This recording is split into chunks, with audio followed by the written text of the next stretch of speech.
As I was researching some content ideas for this week, I stumbled across this video from Dalton over at DLitz TV, and he was talking about his dividend income from his $39,000 primarily dividend investing account. Okay, so he's talking about his dividends, how much they're making him every single month, and how much he's expecting on the year.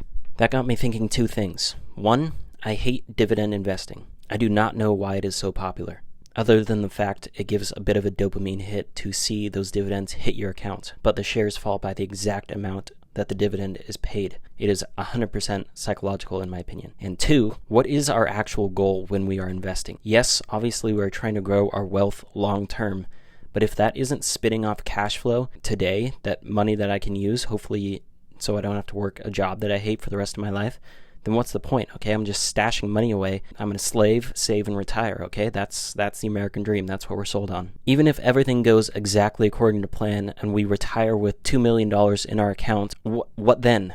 Okay, I personally do not want to be drawing on my principal either by selling stocks or selling bonds or whatever it is to live off that. Okay, that's not going to make me feel comfortable at night knowing that I'm withdrawing and lowering my balance every year just so I can survive. That sounds terrible to me. So let's say everything goes according to plan and you're sitting there in retirement with $2 million, all of it's in stocks at this point. Just go with me. So there's primarily two different ways we can go about this. One, buy bonds so the principal stays the same and you live off the interest payments. Or B, do that with a combination of buying stocks that pay dividends and live off a combination of the... Okay, these aren't terrible ideas, okay? We're at least preserving our principal and living off of the interest, but we still have a major problem, and that is these are yielding like 2 or 3% a year. If we look at the end of DLitz's video here, he's got a yield on cost of 3%.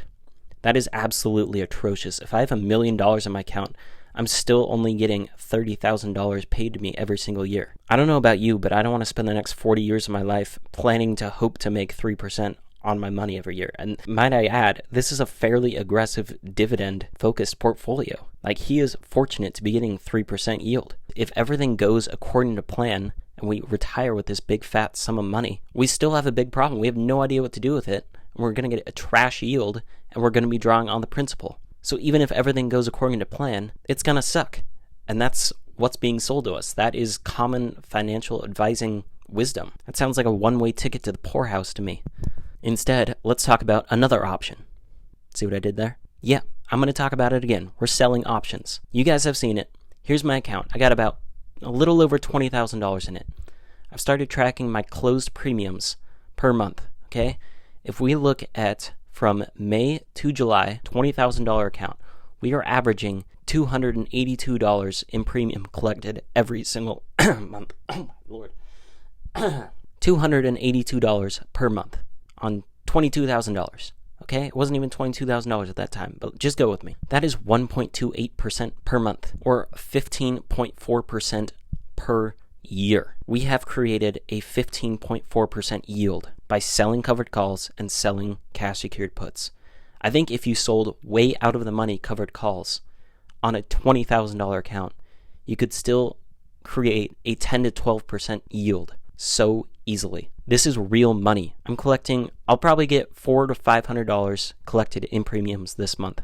That's with a $22,000 account. Just think, if I can grow my account to $50,000 or $75,000, which I plan to do by the end of this year or maybe mid next year, I will be able to live solely off the premium that I'm selling. Okay, I will be spinning off an easy $2,000 per month, and I can do whatever I want with the rest of my time. You cannot say that with dividends. DLitz is using $40,000 worth of capital to make $1,000 a year. If you bought a business for $40,000 that made you $1,000 in profit a year, that would be the worst investment of all time. But this is being heralded as a great investment strategy. Are you freaking kidding me? I don't know how I can make this any more clear. Learn how to sell options. Start freeing yourself financially. That is all.